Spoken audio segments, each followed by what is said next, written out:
بسم اللہ الرحمن الرحیم۔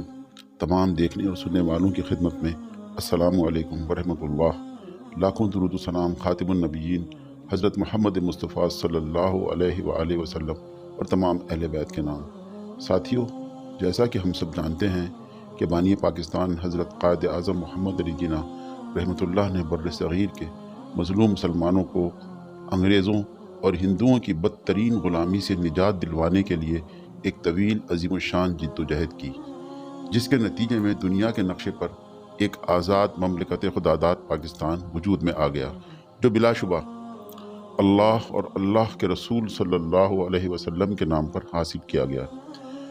در حقیقت قائد اعظم کے لیے یہ کوئی آسان کام نہ تھا، کیونکہ لاکھوں مسلمانوں نے ہند کی جان، مال، عزت و آبرو کی لازوال اور بے مثال قربانیوں کے نتیجے میں حاصل کیا جانے والا یہ عظیم ملک پاکستان، جس کی بنیادیں لاکھوں شہدائے ہند کے خون حق سے لبریز ہیں، اور ساتھ میں قائد کا وہ دو قومی نظریہ بہت ہی اہمیت کا حامل ہے، جو بعد میں ایک آزاد اسلامی فلاحی ریاست کے وجود کی بنیاد بنا، جس کا نام اسلامی جمہوریہ پاکستان ہے۔ آج میں آپ کے سامنے قیام پاکستان سے کچھ سال قبل قائد اعظم رحمۃ اللہ علیہ کی زندگی میں رونما ہونے والے ایک انتہائی دلچسپ، منفرد اور حیران کن واقعے کا ذکر کرنا چاہوں گا، اس امید کے ساتھ کہ آپ لوگ آخر تک ہم وطن گوش رہیں گے۔ اس واقعے کا تعلق اس دور سے ہے جب قائد اعظم نے سیاست سے دل برداشتہ ہو کر مکمل طور پر انگلستان میں رہائش پذیر ہونے کا ارادہ کر لیا تھا۔ اس دوران بہت سے مسلمان اکابرین نے انہیں منانے کے لیے خطوط لکھے اور ملاقاتیں کی، مگر قائد واپس آنے پر ہرگز راضی نہ ہوئے۔ پھر ان کے ساتھ ایک عجیب واقعہ پیش آیا، جس کی وجہ سے وہ فوری طور پر ہندوستان واپس آنے کے لیے تیار ہو گئے۔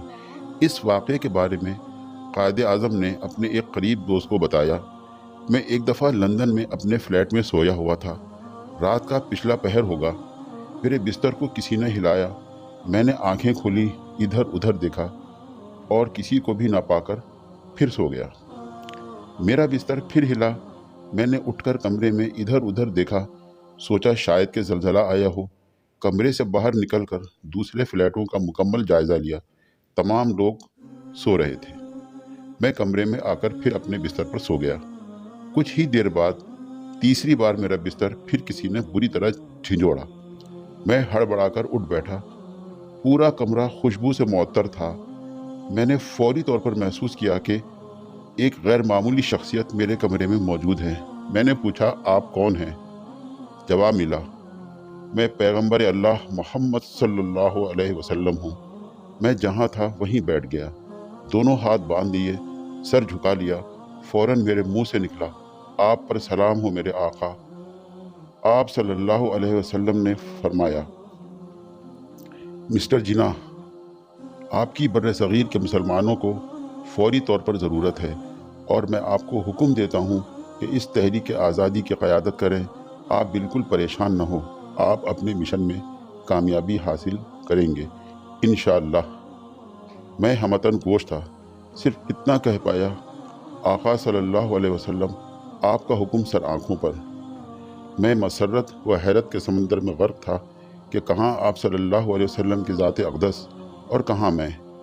یہ شرف ہم کلامی، یہ عظیم واقعہ ہندوستان میں میری واپسی کا سبب بنا۔ یہاں ایک اور بات قابل ذکر یہ ہے کہ اس وقت کے بر صغیر کے علماء اکرام و مشائخ کو قائد اعظم کی ظاہری غیر شرعی شخصیت اور پھر اسلام کے نام پر ریاست کا اصول کسی حد تک کھٹکتا تھا۔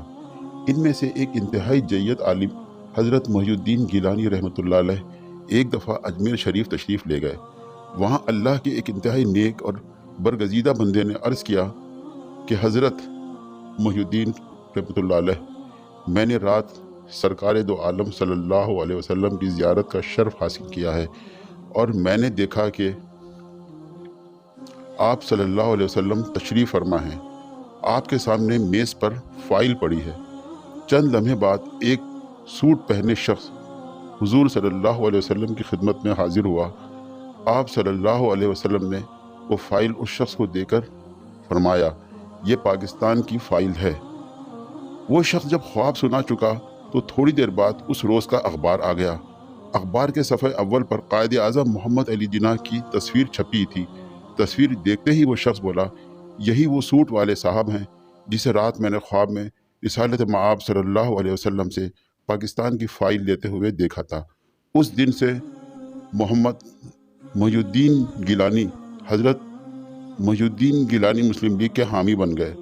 امید ہے کہ یہ واقعہ آپ لوگوں نے بغور سنا ہوگا، اور مجھے یقین ہے کہ آئندہ بھی آپ لوگ ایسے تاریخی واقعات سننے اور دیکھنے کے لیے میرا چینل وزٹ کرتے رہیں گے۔ جزاک اللہ فی الدنیا والآخرت۔